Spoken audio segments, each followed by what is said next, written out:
Welcome to WOC's Marriage Ministry.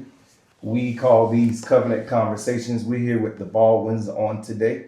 Today we're going to be talking about falling in love. What we want to talk about today is what's the fall in love experience all about? And we want to talk about, is it real? Is it something that we can truly build a marriage upon? Or do we need to dig a little deeper? I want to introduce everybody at the table. So I'm Elder Merle. This is my wife, Nikki. Hi. We also have Brother Dr. Reverend Bishop over security, Deron Baldwin. Hello.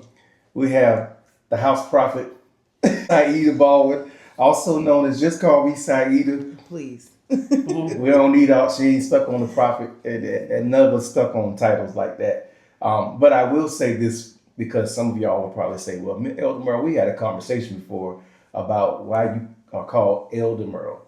You know, it's not always necessary, but it is a practice because we have seen over the years that some folks just get a little too familiar and you can't really lead them the best way you would like to or the way God would intend for you to do. So sometimes we use the titles and keep it there.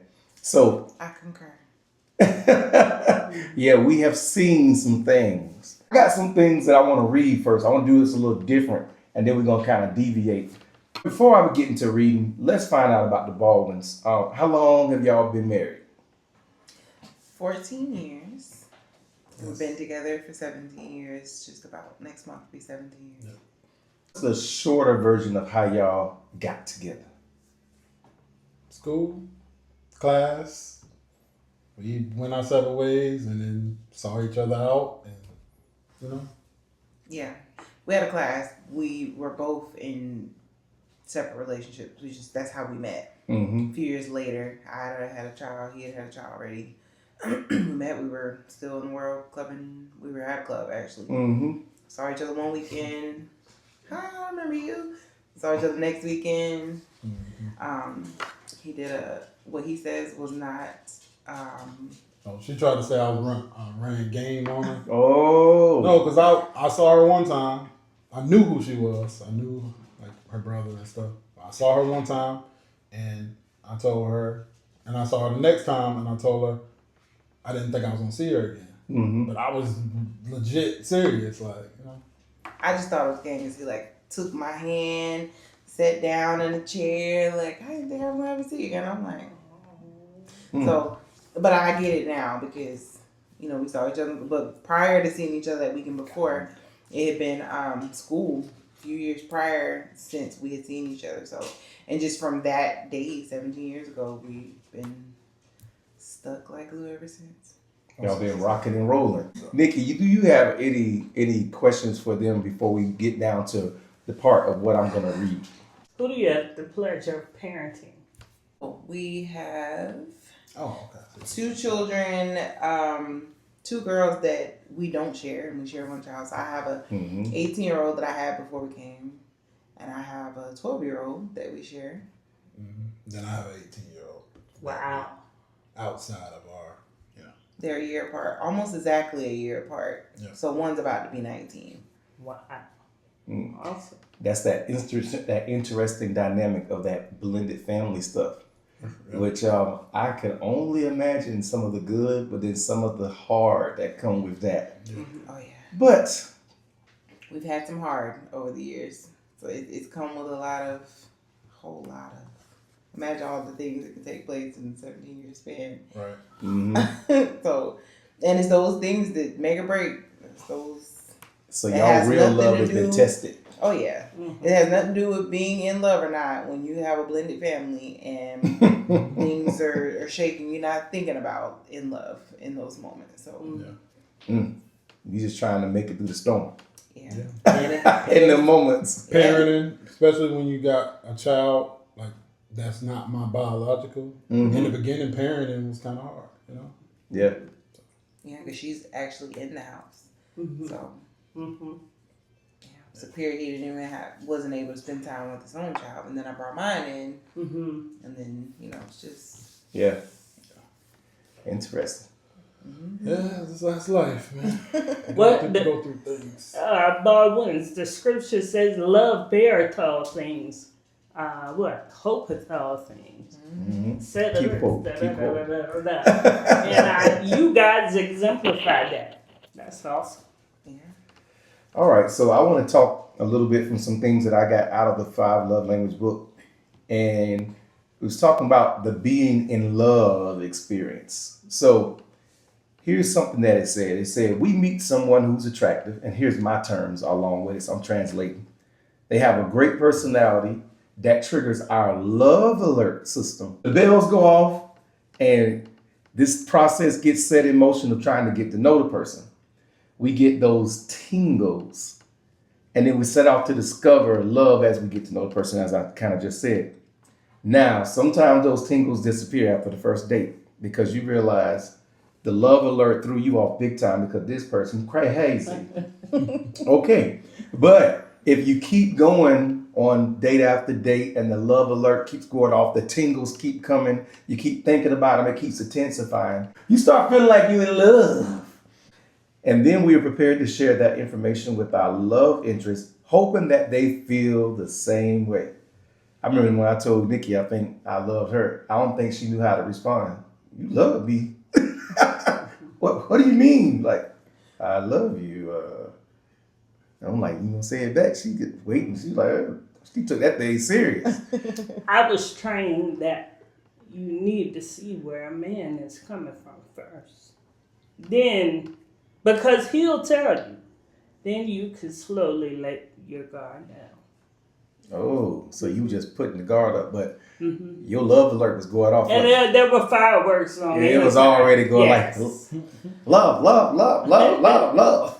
I can't say I was taught that, but that was kind of my thing. I just asked him, like, do you love me? Like, Do you love me? Do you love me? and he was like, in true Durham fashion, like, yeah. Like, and that was just, and that was over the phone. So, and then just from then, like, we love each other. Yeah. That's awesome. She made that real easy for you, didn't she? Very easy. I need to know, like, you love me? Like, yay or nay? So his actions showed it. Yeah, definitely. I'm more of action. I mean, that's still a problem to this day. Instead of expressing it, I'm like, well, I told you, I showed you. No, I gotta actually say it. So Yeah, the you should know thing was a rocky thing we had at a point, because I'm like, no, you don't just know anything, Right. So, and some things you're like, yeah, you should know, but you know, there's underlying factors that could make a person rule those you should know things out, and you just need to be affirmed sometimes. Yep. Well, that's a real thing. Affirmation. So we get affirmed that the person loves us, and then especially if you save, because we don't believe in bumping and grinding outside of being saved and living with each other and all that other kind of stuff. We don't play marriage. We actually get married, and you know, when we're saved. Some people don't believe that now in the church house because they think anything goes. But those who know God for real knows that His definition of marriage is a leave and a cleave. One man, one woman. Our dreams before marriage are of marital bliss. It's hard to believe anything else while you're in love.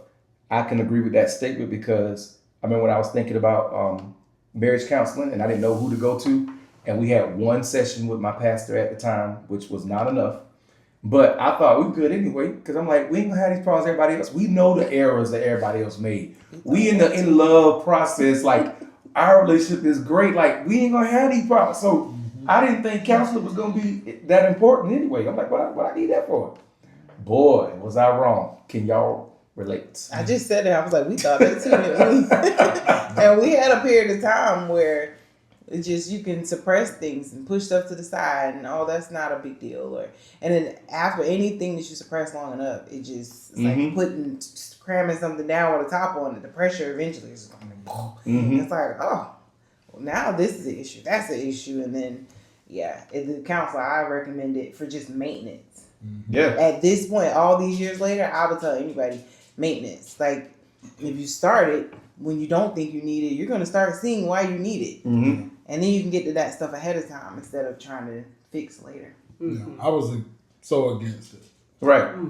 Why, Therapy. Now, speak from a man's point of view. Why would you, as a man, be against it instead of saying, "Oh, anything for my marriage"? I'm gonna say solo therapy for me. Mm-hmm. I was against that. So any form of therapy was like, no, I don't want nobody in my business, you know. Right, I don't want to gotcha. tell this stranger my business, you know. Mm-hmm. But you need that kind of I don't even know what the word is. Like you need that person, the middleman, Yeah, you know, that sometimes. don't know nothing about my Right, situation to give you advice or pointers on how to, especially if they've been through the same things, they can give you advice. So, yeah. And I've noticed that too. Sometimes when you see their training pop up, because there's things that because they've been trained, and you say things, you kind of see them go, oh. You see those little trigger words hitting, and then they start exploring while you're talking and asking you certain questions. It makes you a little bit more open to those things too, because you're like, this has been studied. Like what I'm talking about, I ain't the only one. There's been many people who felt this. There's many people who've been through this. And so if I can be open enough to let somebody train, and I would also advise a Christian therapist, you know, that also is thinking from your perspective, where you're coming from, man, it can be such an eye opener, but you gotta be open. Yeah. You gotta be open to like filter whatever they say, you know, in prayer with God. And you'll be surprised at sometimes how it actually even leads you back to something that the Lord has probably already said in the word, or you've probably already heard in church, but now you got a detail that connected some dots for you personally, because sometimes you just cannot see yourself. Yeah. I've had both worlds. I've had I have a personal therapist that is Christian. Our couples therapist is not. Mm-hmm. And the good thing is there's good dynamics to both in a sense. Because I think sometimes it stops reservations on both ends in different.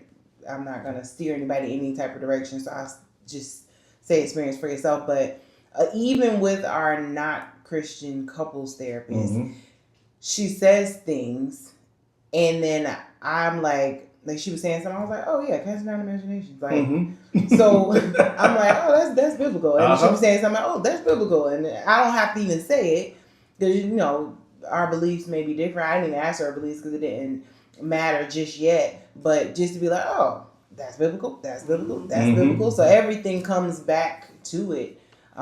So yeah, I think I advocated for therapy, and I'm glad he was open to it because like. It's how important is it, you know? And it's broken down some barriers that we weren't able to break for years, and we haven't even been going that long. Yeah, I think it's more like, for me, to answer that question a little more, it was more like, if you got someone sitting in the middle of us, and it's like, she could take her side. Right. You know, and she showed me that she don't do that. It's like if you wrong in this situation, I'm gonna tell you you're wrong. It's not like a picking sides kind of thing. And that's just a kind of a stigma with men to not go to therapy.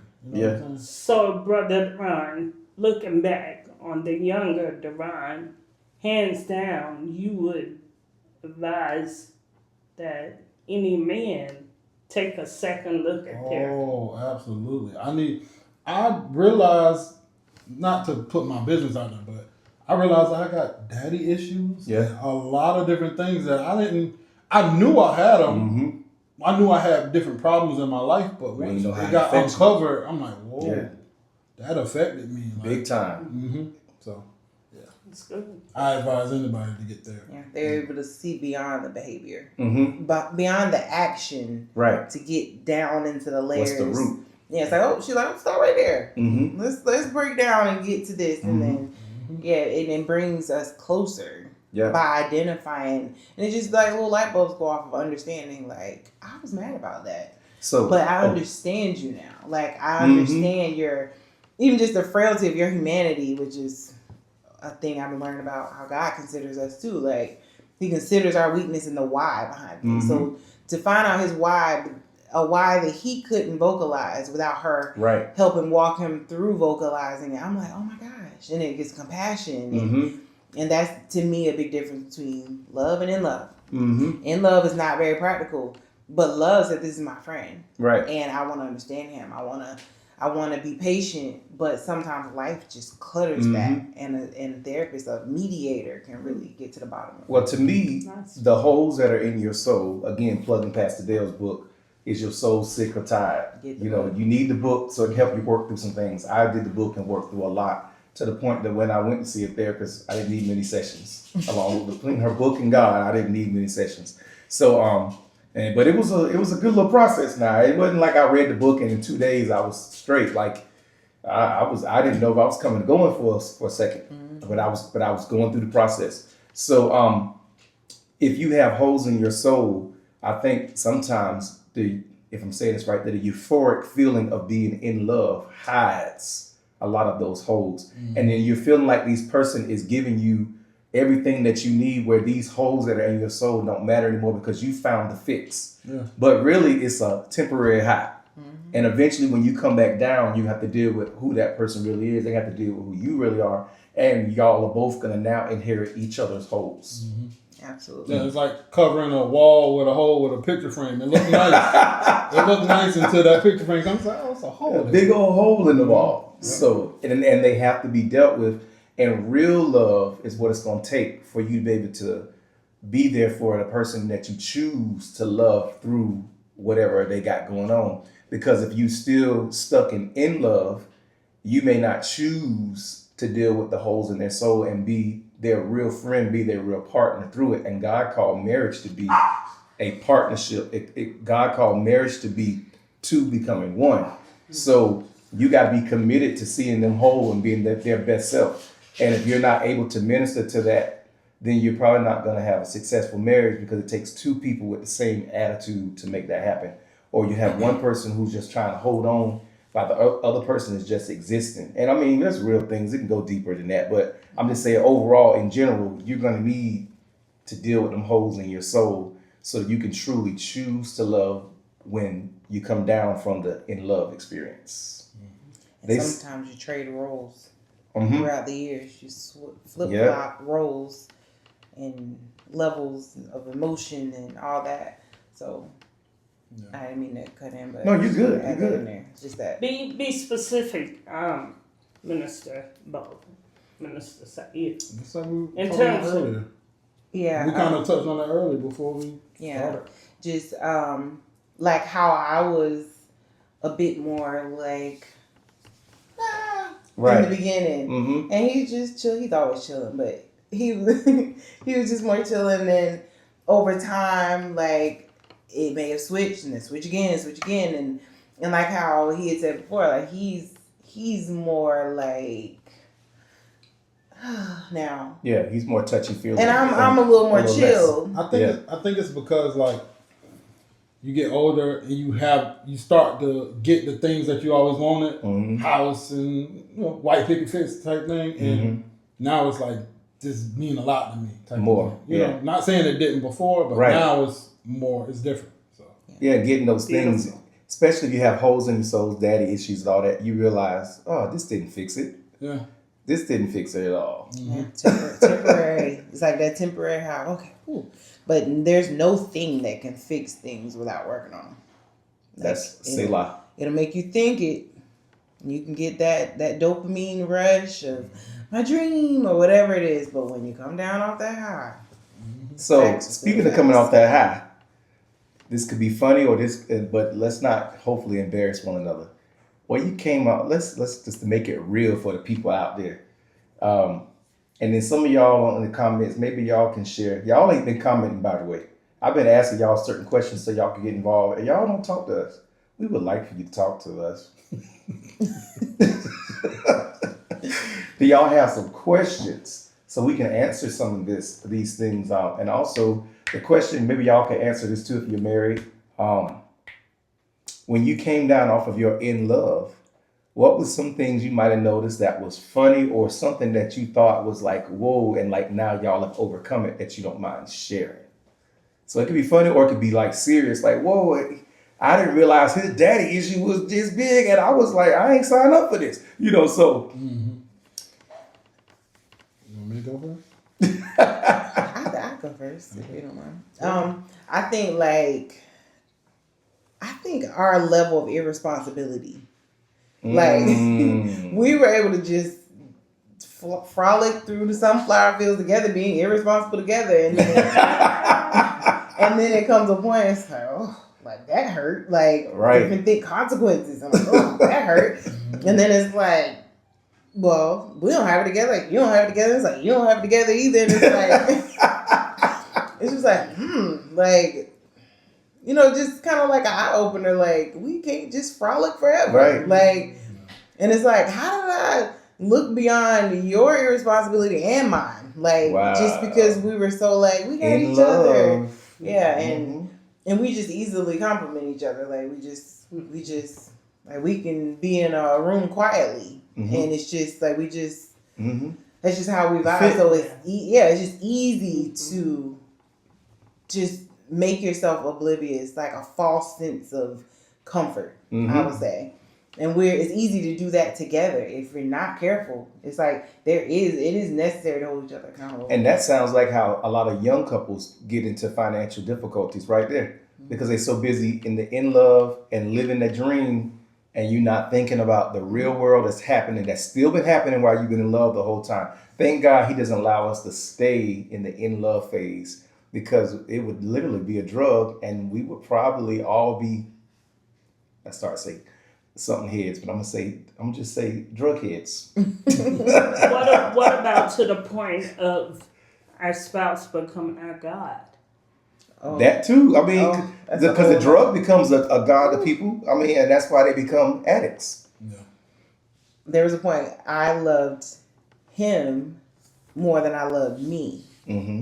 And I loved him just for loving me because I needed love that bad. Right. But when you come out of that, it's just all bad. It's all bad because you just have to see all the things about yourself, and then you resent yourself, and then you can resent them, and just. I disagree.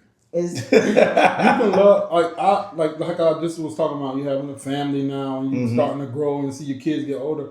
I love y'all more than I love myself. You know what I'm saying? I don't know what it is. It's like a protector thing, maybe. But yeah. Unselfish. Yeah. Yeah. Exactly. I can agree. There's a healthy way. Yeah, Way. Yeah, I get what you're saying. A sacrificial type of But way. you were saying yours was not healthy. It was not healthy. And it was not biblical. Yeah, it wasn't biblical. It wasn't healthy. Wasn't no God. God was around, but not in our life. We have. But I'm talking about biblical in the sense is like the biblical way God would want her to love you, like for her to love you more than herself. That's not to me as biblical, because you should have. The Bible says it gives every man a measure of faith, and a man not should think above the measure he ought to think about himself. You know, so there's supposed to be a level that you're supposed to have for you that nobody's going to have for you but you. Yeah. Or else there'll become ways that you needed to be assertive, or you needed to take a stand in something because even your boundaries, there's necessary boundaries even in marriage, because you're so almost like making them your God. Like you're so like, it's all about this and how they feel and what they need, to a point where you'll sacrifice everything you need, everything you want, suppress all that down, and then you look around and you don't know who you are. And then you've caused these big messes because it's like idolizing. Right. Like I needed that love. I think that's so something much. mothers have to be careful with big time. Because I feel like a lot of times mothers mother so much that they forget that these kids are going to be gone one day. They forget that you give a lot to them, but like over the years, like even with Nikki, sometimes it seemed like she wouldn't do a lot of things for herself. And there'd be like times when we all be like, do this for you. No, I don't need that. Like, you might not need it, but have it. Have it. Like we've been having, we want you to have, but I don't need, like, are you not important too? Do you have to have a good reason to enjoy something? Just enjoy it. I went through that, and he would say the same thing. Like I'm getting a little better at it now that they're getting older, but it used to feel like guilt. Yeah. To focus on me. I just want everybody to have what they needed, but it's that nurturer that mothers are. Like I want everybody else to have what they needed, but I didn't want to get off you of when you came out of the falling in love high. The things you realized that you didn't recognize. We kind of touched on it. It was just the you needed me. You know what I'm saying? Not that I didn't recognize that you needed me so much. You know? Right. And it's not that I didn't like it. It just was like I didn't see it. From a partnership. Yeah. Okay. Or just like if I'm going to this place type of thing. You know. like I'm going here, but you don't want me to be there, type of thing. You know, I'm just like, why is she like that? You know, Right. wasn't a bad thing, but that's what I noticed. You talked about her needing you, and your example was you go in a certain direction, and maybe she wanted you nearby or didn't not to go that direction. Was that control, or was that just wanting the comfort and security of you being in a familiar place? I don't know from her standpoint, but for me, I feel like it was just wanting me to be there, you know? Mm-hmm. Security. Because like again, I didn't live the life I live now, so I'm out hanging out and doing all this stuff. Like, you know, for somebody that's not secure in themselves, that could bother them. You know, if you hanging around certain people that their intentions is differently, you know, even though you're not on that, it could be a problem. Yeah. You know, Easy Yeah. problem. yeah. And I started off really that kind of anxious attached. Like I needed that security. So yeah, definitely not. I would be at this point. I could say if it was controlling, but it definitely wasn't control. It was just that need, that affirmation that I needed from him just being present. But it wasn't. It's not healthy to hold on to somebody to make them your everything. Right. It's not healthy because it creates the resentment, all that type of stuff. So it can cause a bunch of problems. But we went from me needing him like that to where I grew and got a love for myself and a self, building myself and maturing to just the needing in general partnership. Because you have to learn to be a partner to somebody, especially if you haven't seen it modeled. And it's like, okay, I handle these things, but you handle these things, and you're generally on these things, and I'm on these things. Like that partnership, that's another level. We went through levels of need for each other. So, yeah, It's good. Yeah, I would say right off the bat, after the falling in love, especially carrying over from people who was avoiding sexual relations and waiting to get married, having some close encounters and calls. So maybe our in love experience lasted a little bit longer. What I want to say is, as far as it relates to differences, I didn't understand how different men and women were, period. Being married at 20 years old. I didn't understand a lot of things about life, being that I didn't move out of the house until I was 20, married and with her apartment. So that was part of my experience. So I assumed, because there was such a lack of intimacy and such none-ish for you, that when she got a taste of this ice cream, boy, she would go, what, every flavor. And at first, it seemed like the flavor was flavoring. But then after a while, it's the I'm tired and I got the headaches and all this stuff. And I'm like, what in the Sam Ham, John Brown, every Christianese word I could use is going on?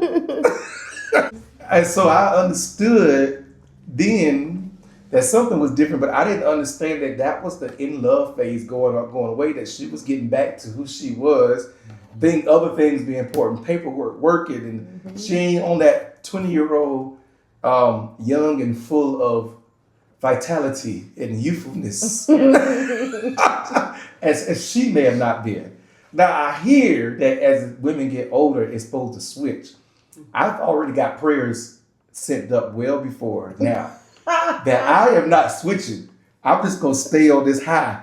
But that has nothing to do with nothing. Yes, that was a great difference, and it was hard to deal with because I took it personal. Like, does she not love me? Should she not see me the same? What's the problem here? I didn't understand that this was now we're coming to a reality phase. Can I speak? Yeah.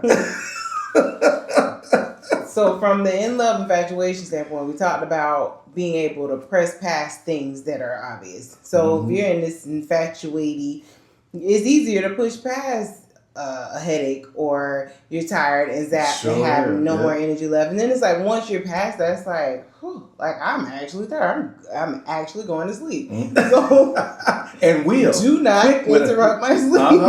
Talk jump.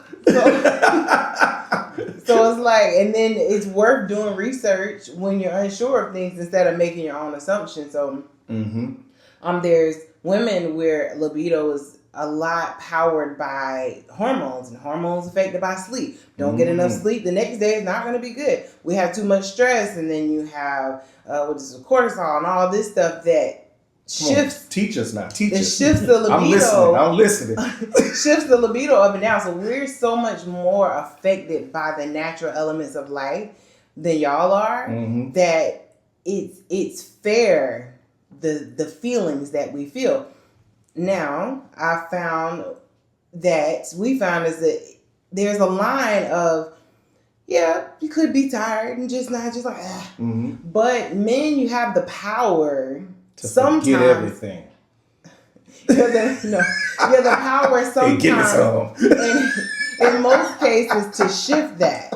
You can start shifting that and offloading some of those things earlier in the day, building the love and intimacy and connection as just a normal thing. Not a I'm doing this to get this. Just a normal. Okay, hold on. You should shift gears, as some people might just miss that you just gave us a powerful key here. So what you just shift gears in. You was explaining there's a difference, but then you shift gears to say, if you want us or you want the woman to shift with you by the time it's time, then you're trying to define how do you combat her day to get her mind to where your mind is going to be. Is that what you were starting to describe? What shift that got to take place? Yes, you can be the head of the house in many ways. You can be the head of the house by shifting load, delegating tasks to who needs to do things. Even just affirming her and that she's doing a good job in what she's doing, because people often forget to give a mother a pat on the back. It can be just assumed that we do it well because sometimes it looks easy, but that's not the case. We're just going to do it if nobody else does it. So then you're zapped, and then you're running through your head all the ways you just fought for your life and felt like you fought in World War II all day and nobody rescued you from it. So it's like, skirt, I'm going to bed. I need to recover, pull the bullets out my bag and my side to recover. Like, I need to sleep so I can do this tomorrow. And it's like, it's just even the lack of consideration of all the things all the hats a mother can wear can even shift your mind to say, I'm not in the mood to cater to anything else. And it's not that you're not interested as well. It's just like, if you're weighing, get yourself rejuvenated so you can do this tomorrow, or sacrifice yourself yet again for the day. It's like, I gotta get my life together to try to be what I need to be tomorrow, because this life is gonna keep going. But what I was saying is, like, you can some things are just not, like he was saying to me, like, he's like, you wear different hats than I do, because some things you can just do that I can't. Especially with having girls, you got to consider all the things. Yeah. Even if you have boys, it's just some things mothers do, dads do, but feeding each other is really important. Like feeding, like I know y'all talked about, I think it was declared as the keeping the love tank full. Yeah. If the love tank is kept full, I find that I can push past being tired sometimes. Like, I can push past, I'm like, oh, like, I'm just, and it has nothing to do with him. It's just like, I'm like, oh, God, like, I'm just that. But the love tank, like, you come, like, you sit beside me in the bed, like, we just here, and it's like, I love you, like, we here, like, and then it washes away some of that tide, and it brings the warm and fuzzies. But if you're avoiding each other, and all you did all day was just nitpick, and you didn't do this, you didn't do that, and just never feeding the love tank. Because over years, you can just kind of get used to just being there. Like, you here, I'm here, this is what you do, this is what I do. And then it shows in all of those ways. And men, y'all have a way. Like a religious church service. Absolutely. You're just going through the motions.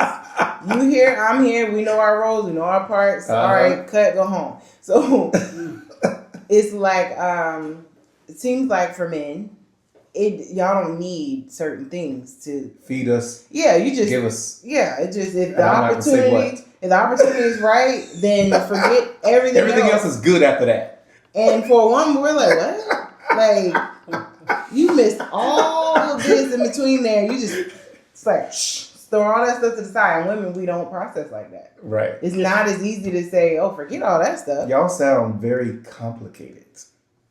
It doesn't have to be complicated though. When we're helped to manage the complexity of being what a woman is. Ooh, God was very intentional. Bringing some deepness to the love table your now. love your wife like Christ loved the church. He sacrificed himself. So sometimes it's sacrificing. Okay, it's casting down imagination. Does anything tell me she doesn't love me besides this thing that's gratifying for me? If not, then I need to cast that aside, cast down that imagination, get to the bottom. What might she need? How can I identify with her? Maybe I need to talk to her and get to the bottom of it. Maybe I need not be defensive. Maybe I need to, lead. I'm going to lead with breaking this barrier because I'm the head of the home and I'm going to lead. And it's a lot of layers to that. And I think God was very intentional because y'all just naturally adapt easier than we do. Yeah. So it makes sense why y'all are the head and the stronger one because we can just be like, oh, like the slinky. I'm like, I can't take anymore. And y'all can come and bring order and bring it back together. And we're like, oh, I'm safe. I'm safe. And then that right there just brings so many things together. So it's a lot of layers to it. And it's those imaginations. Like, imaginations cause a lot of problems and not being able to cast them down. It's not as easy as it sounds. Like, it's easier said than done. But I just wanted to give that spiel of Go ahead. Let him use you. keeping the love tank full and identifying, like, my love language has changed over the years. It hasn't stayed the same. Right. What I needed at one time, I don't need anymore. Right. And even his changed and being able to adapt and be like, okay, this isn't necessarily what I want to do. This doesn't make me feel fulfilled, but it makes them feel fulfilled. And when they're fulfilled, we're both fulfilled. So.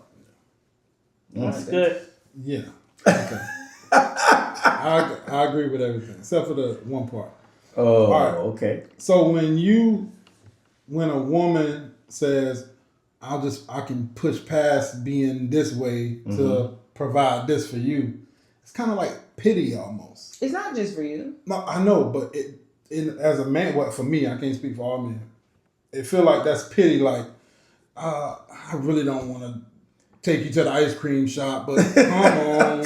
Right, like, I don't want that now. Yeah, it kind of makes you feel all right, let's get this undeserving, like, that you're not as important, that you just. But I get it. I get what you're saying. But that is a real battle that can happen, and it's like, but do you want to do it too? That's what I'm saying. Yeah. We as women have equivalents. Like, you want to walk the dog with me? Like, I want to walk and hold your hand. Like, I was just about to go watch a movie, but I'll come. It's like, I don't even want you to now. There's equivalence to it. For y'all and your testosterone and all of this, that's the main thing. But we have other mainer things. That's because it's like it's like a rechargeable battery. You know how you plug a rechargeable battery? It take a little minute. You might just walk by. And my battery already, all right. So my brain already somewhere else. And I ain't think about nothing else at that point. Women maybe not like that. Yeah, because a man, for the most part, not all men, right. I think we're just more multifaceted than that. Like, and like I said, like I use the term complicated, but I didn't mean that in to add to your point as a disservice to y'all. Like for us, I think a lot of it is more plain and simple, and it can be some other complexities around it. Yeah. But it's more plain and simple. If you do this, like they used to say, wait till a man's heart is to his stomach. Like feed him, like, oh, he already you doing half the battle right there. So but it ain't always the same with y'all. And so it sounds also like we have to study. Yeah. And y'all want to be studied. And I think it's a natural, I've heard that it's a natural thing for a woman to receive attention. And so I think part of y'all makeup may possibly be feeling the genuine that you value me enough to study me and pay attention to me. And so then the man side that we just naturally have where you pay attention or not, it might that side wakes up a little more because it's like, I feel valued. I feel honored. I don't think nothing wrong with saying complicated. They are. We're not supposed to understand them. You know what I'm saying? If that was the case, if we would understand them, then there wouldn't be a need for a man and woman to be in a relationship. And they can say the same thing about us at times. Why does he not talk? I like the word complex a little more than complicated. But I get where you're coming from because we're layered differently. And every woman wants to feel seen, heard, desired in more ways than what our body can provide for that gratification. Speak on desire besides gratification. What does that look like to be desired? Like, what is that? It depends on what makes that woman feel good. For one woman, it might be a walk and hold my hand. It might be ride with me to the store and don't complain when I want to look down the aisle a little bit. Stop rushing me. Like, sacrifice and just be with me. Ask me questions. How did my day go? Like, even if you have to pretend to be interested in what interests me. Like, see me and what is important to me, and don't just, all right, you know what I need. You should want it too. Because it's like, what about you giving us some understanding, prophet? Like, what about all the things that were important to me? Like, it's like, because a lot of women we do different little things. It's like, y'all can walk right by and be like, did you see did you see, like, I did something different? Did you see it? Oh yeah, it looks nice. Keep it moving. Like, and the strike. Like, dang, like, what else I got to do? Like, do cartwheels down the hall? Like, and it's like, I'm learning now that it's not a lack of interest in me. It's just y'all just wired different. Like, you compartmentalize and you're thinking about the next task you got to do outside or something. And my hair is over here blowing in the wind with the fan blowing, but you just didn't catch it. Like, it just tunnel visioned. And I have to be secure enough to know, like, the cast down imaginations, walking through all the steps. Like, there's no sign of this or that, but it can become taxing after a while, and we need to feel like the things that matter to us matter to you too, and then that changes everything. Once we feel desired, then we want to be desired in all the areas. Yeah. So it's like when that's lacking, though, it's like, and that's part of that love tank stuff too. It's like, this is all. Now you see me, basically. Like, it's bedtime. Now you see me. It's like, so I'm supposed. Oh, like, I see. Yeah. So yeah. I have a question to the Baldwins. Prior to the technical issue being remedied, we were talking, and they touted about how about 5-6 months strong they've dated on Fridays. This is their part. This is the start of their date night. And thank God they sacrificed for us on tonight. Yes, they're gonna still go on a date. We're gonna wrap it up so they can. Hot and steamy. Thank you. But with what you described in a week, the imbalance that may occur with him seeing you and you treating him and all that is in between. Would you say that on Fridays the two of you can come together over a meal and make up for the deficits throughout the week and keep that? Does that help, or is it just something you take for granted that you know is positive in any marriage? Is there a meeting of the minds? Do you discuss the love language that you need, the love language that you need? What is date night for you all? How does that help? I don't think it's go back to that word. I don't think it's that complicated. We literally, we didn't see eye to eye on Tuesday, and then Wednesday was okay, and then Thursday I might have said something that made her mad, but then Friday roll around and it's like, well, I might not even talk to her. We might be at odds. You know what I'm saying? But then I'm like, all right, where we going to eat? You know what I'm saying? And then once we get out there, get the car ride together, it kind of just bygones, let bygones be bygones. To answer your question, it definitely worked. I advise anybody to do it. You don't got to go eat nowhere and spend a bunch of money. Like, it's been times where we just go take a ride. You know, go get some ice cream, or you don't have to go. You mean real ice cream? Yes. Maybe. Walmart. I think he got it.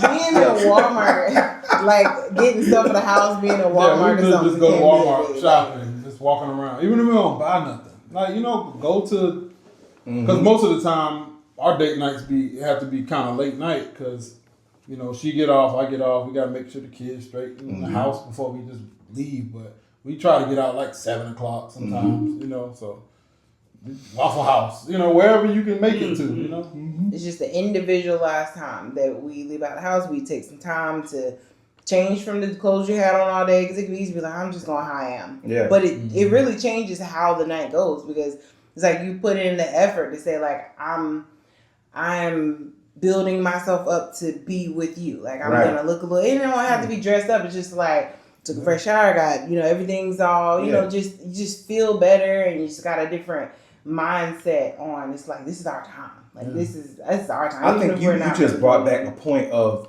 the things that you would do in the in love phase that was natural to do, instinctive, but you shouldn't let everything from the in love phase disappear. No. You should still take time out to be aesthetically pleasing. You should still take time out to do things that that's going to be attractive to your mate and not feel like because we're not in the in love phase anymore that this stuff don't matter no more. It still matters. Yeah.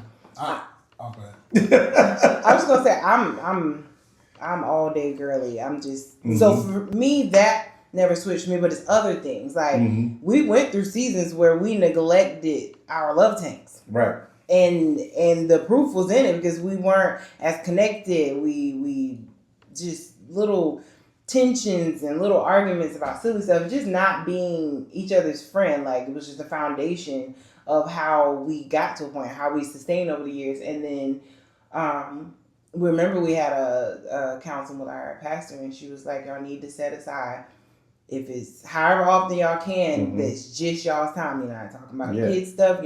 They don't get to come. Make it y'all's day because it'll build you back up. And we didn't listen right away. Yeah, I was about to say it took a long time. And we paid for it. So now we're like, we went through like a rough patch, and he's like, we're gonna set our dates and we're going on them. It don't matter if we could argue the night before. It don't matter. We're going on our date. Like we've been just kind of like little tense, a little miscommunication or however. And then like I'm like, you still want to go on a date with me? Like joking, but like, you still want to go on a date? And he like, no. But I know he's joking, and we just know we're going on a date. Even if that issue was unresolved, we're still gonna go on a date. We're gonna look nice. We're gonna go on a date. We're gonna enjoy each other, and that's over. Like. That's love. That's love. But it hadn't always been that way. It's like those levels. It's the building and going. Like it's almost like you have to do it wrong to do it right. Like if you don't ever do it wrong, you won't know how to do it right, or you don't even appreciate the right. It's a learning process. Had the wrong. Yeah. It's a forever growing and learning. It's like the Bible talks about from going from glory to glory. And that's another thing too. I've heard over the years that sometimes women marry a man's potential, and a lot of times man marries a woman for what they expect her to be at that moment, which is not taking into consideration her growth and how some things may change. But at the same time, we both should like not be stuck at those places. You should marry a person for where they are right now, because what if they don't change into that idea of what you thought they were going to be, and now you're going to be disappointed. And you shouldn't expect a woman to be the same place at 19 at 30. Yeah. Absolutely. Like, there's no consideration of nothing. You mean like physically or everything? Physically, mentally, like she's going to grow, she's going to become a mother, she's going to go through different jobs. The desires she has now, desires you have now, in 5 years, will they be the same anymore? Yeah. We're going to have to keep growing with each other because life didn't stop because we now got married and everything is a fairy tale, and we're going to now live happily ever after. Yeah. That comes with that infatuation too, of like when you come out of that, the things you gotta keep and the things you gotta let go. And like you said, some of them are healthy to keep. But like even for us, like we came in, we got together, we started living together, not expectantly, but circumstances. A little under a year when we got together. And by the way, for the people at home, they were not saved when they did that. No, we were not. So for some people who think that, well, I feel it's okay. He'll have his room, I have my room, and we're just like, I'm not saying that some circumstances would not arise where some people would find themselves in something like that and have to try to do it as holy as possible. Throw that out. I'll just throw that out there because I'm not talking about anybody in particular. But what I am saying is you don't set out to live as married and you're not married. That's another reason that there was a term back in the old days for us nowadays, I don't know if they do it. They used to call it shacking up. And that's why it was frowned upon amongst Christians because we understood that we want to protect what marriage looks like. And we don't want to give people, if you are a Christian, the thought process of like you being a stumbling block where they was like, man, I thought Saida was saved, but she up in there with Deron. You know. Yeah, well, the thing. But that was different. Y'all wasn't saved, so that did not apply to y'all. Until we literally, it didn't take long once we got in church, we like, we gotta get married. It did. Yeah. I remember telling him one day, I was like, we're gonna have to we gotta stop. And he's like, what? Stop all this ice cream. We gotta get this for it melt. I wasn't even sure. I just was like, this is what I heard we're gonna have to do. Like, I was like, and I love this place and I'm with God, and like we just kind of came along with God in different stages. So that was another passion we went through of I'm in this place and you're like feeling it out, and that was a whole nother struggle. But the dynamic of there was no waiting until we got married, and then it was just we did what we wanted. So it was like so many different dynamics that you could have in that area of that expectation of it's gonna be like it was from then. But essentially it all wraps back up to the same thing, like giving grace to your partner. Yeah, especially if you knew better. When you know better, you do better, yeah. Yeah, we didn't know, right? Like now, especially if you do know better and you feel conviction and you still do it. But I mean, that's sinning. Like so, it's like, yeah, you know. But there's a lot of Christians now that take that mindset because things are so watered down in the church at large now, and they just kind of let their emotions and their intentions override the word of God and holiness now. And I've been seeing it abroad, like where, I'm watching certain podcasts I know to be overall Christian people in there, and in some of the situations being what it was. I even watched one guy I love to watch. My future wifey. I don't always watch it all the time, but I love watching what he does and how he's grown over the years. But I remember the time that he made a public vow of abstinence. And I'm like, you've been doing this podcast all this time and you didn't have an abstinence mindset? Like God dealing with you, God got you flowing in this and you growing. And it's not saying he set out to have sex, but if you making a vow of abstinence, that means that you wasn't always abstinent. So I was just like, wow. And then it'd be other times he have other people on the podcast and they'd have times where they talked about and they were saved and how God brought us together and how some of them moved in together before. And I was like, this is common for some Christians. Some Christians do not have a problem with like we don't functioning in the church too. Right. Sorry, y'all out there in TV land. I just it's just it amazes me that we can read the same Bible and you can tell yourself that that's okay. But you have we didn't grow up church, so I'm learning a lot of things just through talking to people and helping people through their journey. But a lot of people are in churches where it's not encouraged to read for yourself first. Oh, all right. So get to the root. Why don't you profit? I'm giving you all you need to know. You get it here.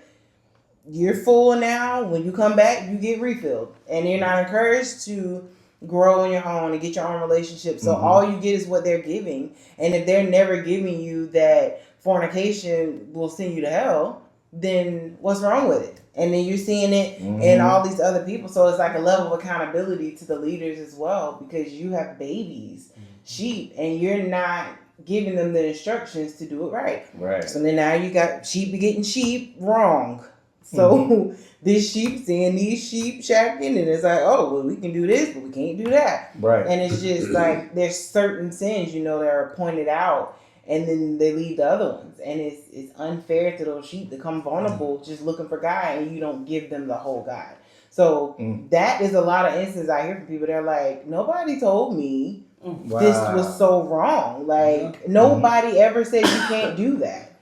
And then when they hear the person that says you can't, and then now it's like, oh my gosh. So like, they love me this way. They didn't tell me this. And now you're saying it, so then it makes you the bad guy. And then you have the preachers who are preaching for real getting the criticism and the backlash because there's way more not giving the truth than there are that are giving it. So they're like, what? They're in shock. Like, I can't live with my person I've been with all these years. I gotta go to church every Sunday. I'm a full-blown Christian. I love the Lord. And you can love God and not have it all right. Still be in some sin. Yeah. Yeah, you can. Like there is like you said, there's a war in my members. Like that's what Paul said. You can love God wholeheartedly, but until you get to the crucifying and the all of that, like that takes relationship. You don't want to crucify anything unless God means especially enough. You feeling the in love experience, right? Because your flesh is saying, "Get all that ice cream." There's people in hell who love God. Yeah. Oh, say la. Let that sit for. Yeah, let that sit for. Let that sit. Which is scary. Yeah, scary when you think about it. Let that sit for a minute. Woo. And the crazy thing is, on the flip side, there's people in hell that God loves. Yeah. Choose when I read this day you that gonna serve. book was the Divine Revelation. Yeah. I said, dang, okay. Preach. So on that point, the in love experience does not focus on our own growth, nor the growth and development of the other person. Rather, it gives us the sense that we have arrived. Research seems to indicate that there is a better alternative, that we can recognize that the in love experience is what it is. It's temporary, it's an emotional high, and pursue real love. The thing we should do is pursue real love with our spouse. The kind of love that's emotional in nature and not obsessional. It involves the act of the will and requires discipline, and it requires the need for personal growth. Our most basic emotional need is not to fall in love, but as Saida was giving us the layers to women, which men have some layers too, so equally, but maybe not in the same package, we all want to be genuinely loved by another. And this love is coming out of choice and not instinct. I need to be loved by someone who chooses to love me, who sees me as something worth loving. The kind of love that requires effort and discipline. If you're married and you feel like you have not been operating in real love for a while, that because you didn't know what to do after the in love phase, what can you do to get the real love flowing? So according to the book, The 5 Love Languages, you have to have the attitude that I'm married to you and I choose to look out for your best interests. Then the one who chooses to love will find appropriate ways to express that decision. So back to everybody else at the table, and we're going to probably wrap this up now. What are some things that you could say to people as suggestions of things to do that would show them that I have made the choice? What's some things to show a person that I love you for real, and this is way deeper than a feeling? This is a reality of what it is between me and you. Let's start with Nikki. Like when I hit your arm like that. That's how I show love, girl. Real love. You could, as a couple, mark that moment as a milestone and journal, take a couple's picture, put something in stone where it is acknowledged that I'm in it to win it. I didn't get to speak earlier, but I would say something that I noticed when, I got beyond the, what's that word? In the love experience? Yeah, and The infatuation? and all that was you were green. I'm 4 years older than you. My father said, it could work. You're just going to have to wait for him to grow up. And I would say I saw the greenness over some months of marriage that, my husband is 20. I'm 24. But I didn't care. I loved you, still love you. And just marking that resolve that, yes, he or she is not all together, But some people renew their vows. Just something to cement the commitment. It could be a date, another date, like the Baldwins are famous for. It could be, I named several things that could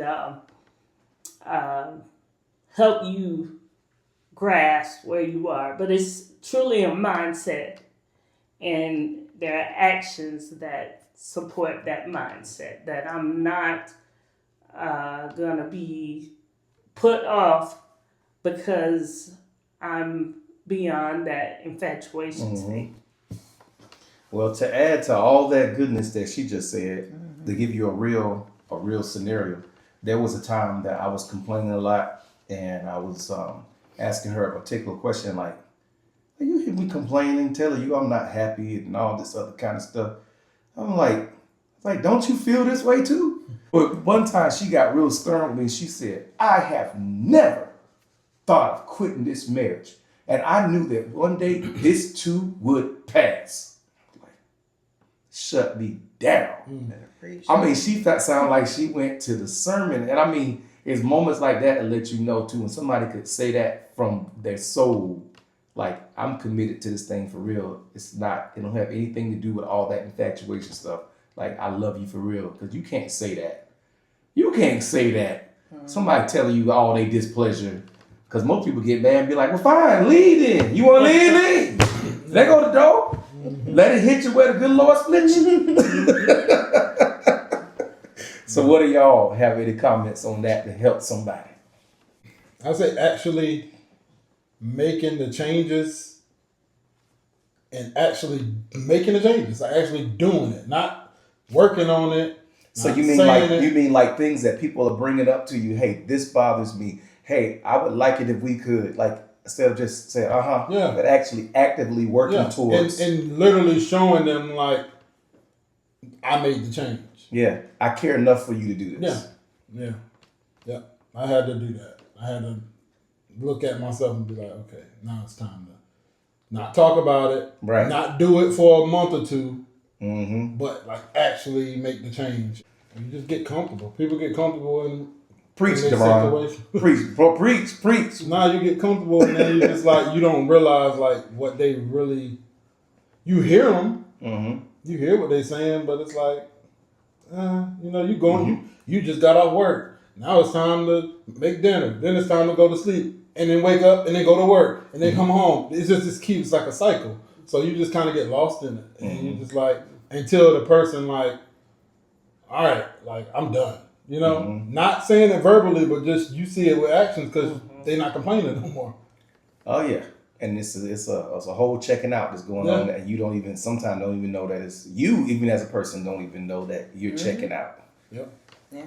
Because you can only, if you ask for something for so long and it's like, you just like, I don't have any more strength to ask. And then it messes with your self-worth. And then the self-worth, lack of that spills into the intimacy and all of that. So it's like a building, like so many things, like I was saying earlier, go into that emotional intimacy. Because it's usually, that's like the intimacy that comes the ice cream kind, if you call it. That part, it's like the after of everything else.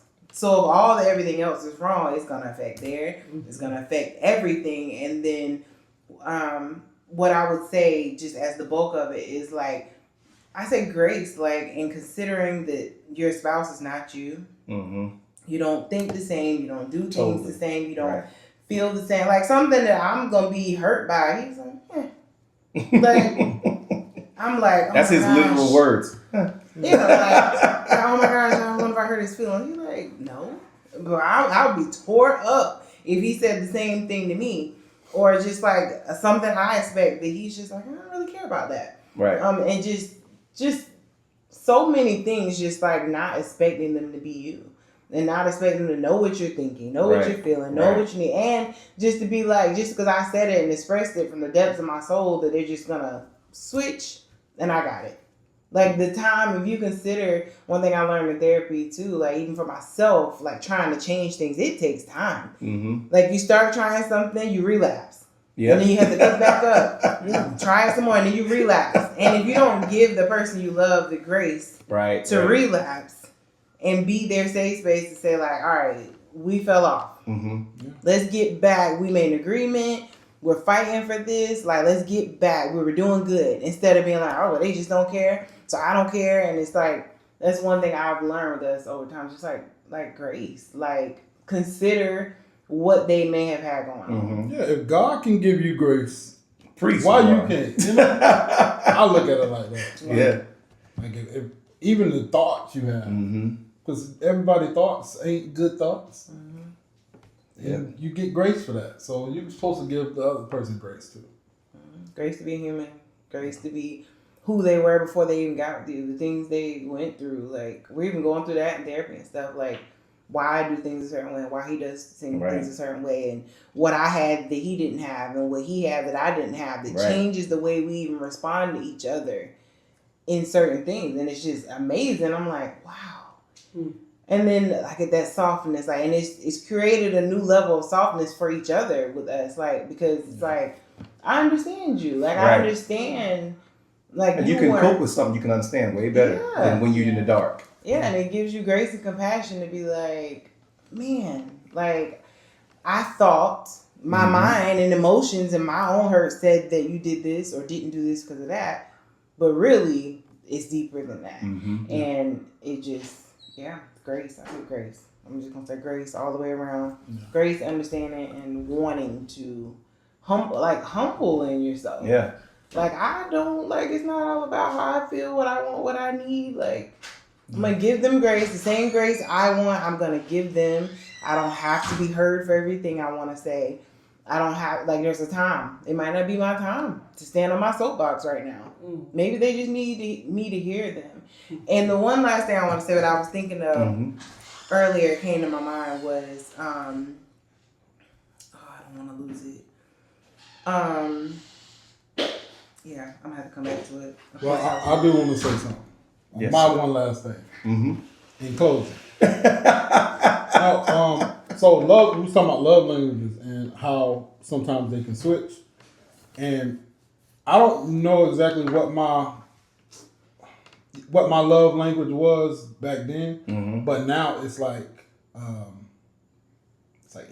encouragement, but like affirmation words. Yeah, Words of you did a affirmation. good job. You know, because I never really heard that like that. So for her to say with my music, because I did music before and I stopped because that wasn't the life I was living. But now I went back into it and it's cleaned up now. Right, it's different. right. And I let her hear some stuff, and I was really, really nervous. I've never been nervous of performing anything. And I let her hear it, and she was like, it's nice, you know? And then, but that still wasn't enough for me.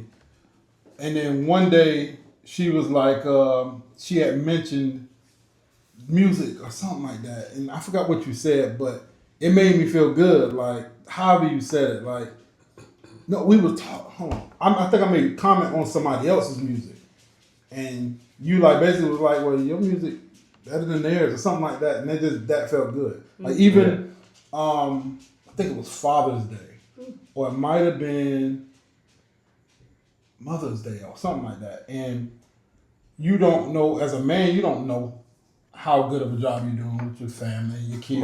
Right. You know, you need some people to be like, man, you're doing a good job, man. Right. And sometimes you can't even see it. Yeah, and I went up and just to get prayer, and that was the prophecy that God said I doing a good job. Like that made me break down, you know, because I needed that. I'm not looking for it. I'm not like, please tell me I'm good enough. But for somebody to tell you that, it feels good. So Amen.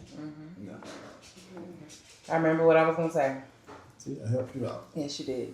I don't know how it just came back to me, but one thing I would say to any married couple is if you're feeling like your spouse is withdrawn in an area, most likely they're not withdrawing out of nowhere. Right. Like there's a reason. So when one pulls away, most likely they felt pulled away from first. It's like a chain reaction. Right. It's like, you're like, well, I'm not getting any of this right here that I need and I can't get through to them and it's not changing. Well, need to get to the root of why they've withdrawn in there. Why it could be something you said. Like, we've uncovered certain comments we made each other at certain points that made us withdraw a thing that was vital to our connection. So, not considering the things you say and in frustration, or even just, and not vocalizing, that didn't make me feel good. Could you clarify? To make sure that you're not taking something wrong. And then now it's the thing in your heart, and now you've changed your whole everything because you were hurt by something. Or you felt neglected in something. Now you're neglecting them. And so it's worth getting to the bottom of why your partner does what they do, especially if they were once doing it and they don't anymore. To get to the bottom, like, is there something I might have done or said, or to cause them to withdraw in this or change this? Or is there something I can do that they need from me that I just haven't been open enough to say, I want to know what I can do to fix that? Right. Instead of coming in with, you don't do this and I don't like that. I don't understand why you can't do that. And you should be doing this. And it makes me feel me. To say, like, what do you have going on? Like, is it something I did or something I can do? And it may not break through right away, but it's been like extremely pivotal for us to be like, to get to the understanding of, I need you to trust me that you can tell me what I did. I'm not going to blow up and make you wrong for how you feel. Because our spouse isn't responsible for our emotions. Right. They're not responsible for that. Like, you can't, it's an internal thing. We can't even regulate our own, so how is somebody else going to do it? To make them responsible for why you're, like, if you're happy or not, you got to find it, and then they can support it. But to give them that responsibility to just know everything, it's the start of a problem. So I always say, like, nobody withdraws for nothing. Right. That's good. Like, and you can become a victim, or you can fight from a humble place to find out what happened and fix it. Because if you go in accusing, it just gets worse and worse and worse. And they just keep withdrawing. It's like, oh, so you really, like, don't get it. And you get all these thoughts, and then the enemy's speaking, and you start saying you really don't care because you see how they're withdrawing more. So you really don't care. And you're still accusing me. Look at you. You're still nitpicking. You're still finding wrong things instead of being like, taking a moment to be like, let me step back and consider, could it be me? Could I do something different? Did I cause this? Am I making this worse? So that's what came to my mind earlier, and I felt like I wanted me to put that out there, because I had to be like, even certain things to say to Dawn, like, I'm sorry, like, for not being reasonable in this right here. Like, I'm sorry for choosing how I felt and overriding how you felt, and just putting all my wealth of emotions on top of your head and expecting you to manage how I felt, and I can't even figure it out, and I wanted you to fix it, and you're not God. Like, it's like making your spouse God, and they can't. Yeah. So I'm gonna put this out here, and then I'm gonna ask you a question.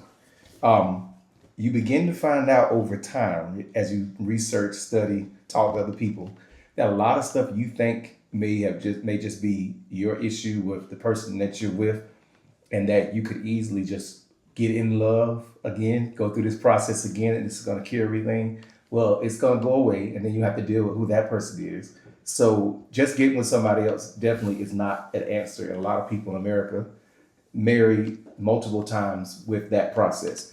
But with all the work and everything that we talked about, and the layers and the understanding and the grace, I don't want us to leave with some people saying, well, dang, I don't want to get married. It's too much.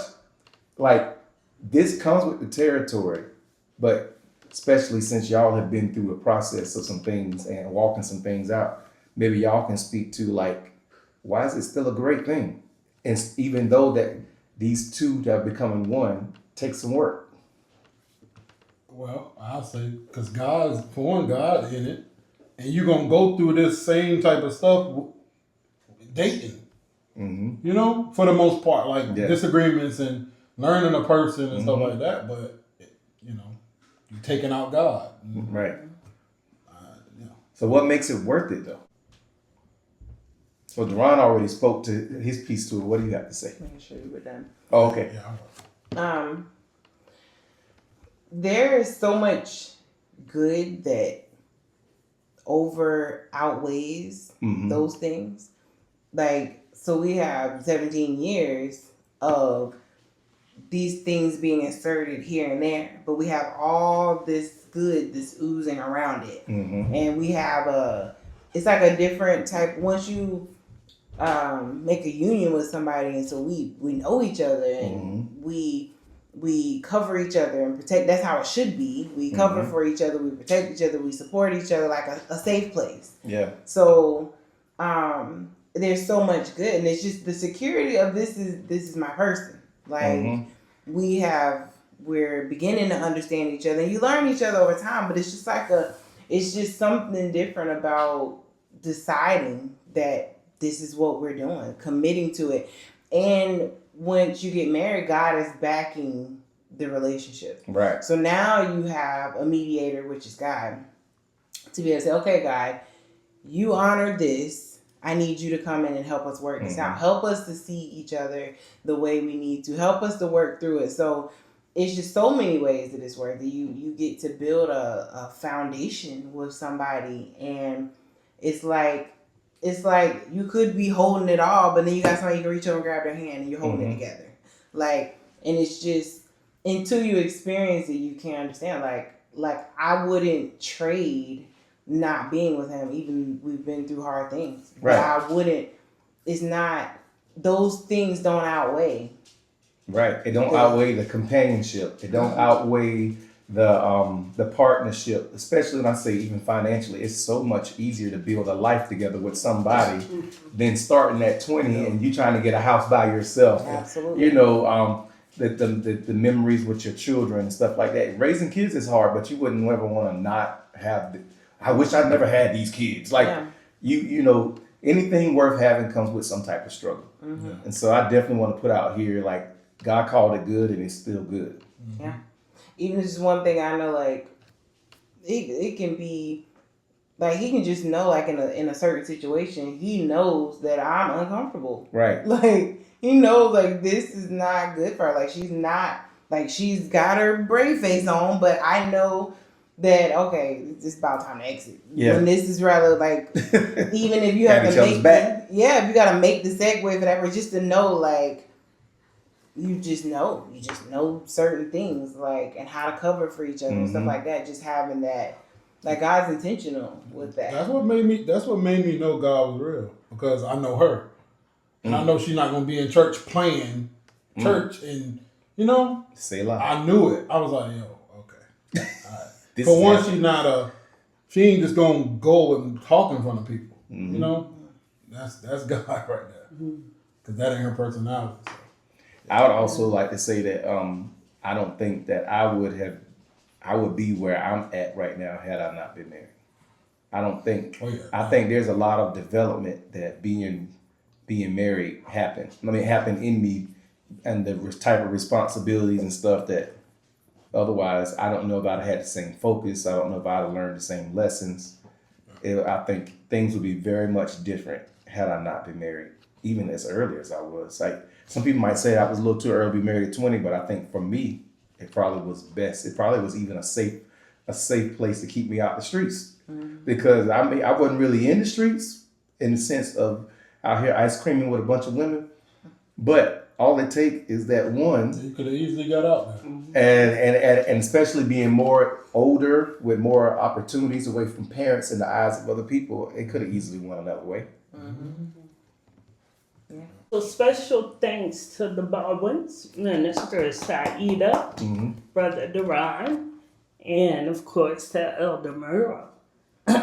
Be sure to join us for bowling in August. We thank you for your attention. We invite you to comment and share and keep the love alive. God bless you.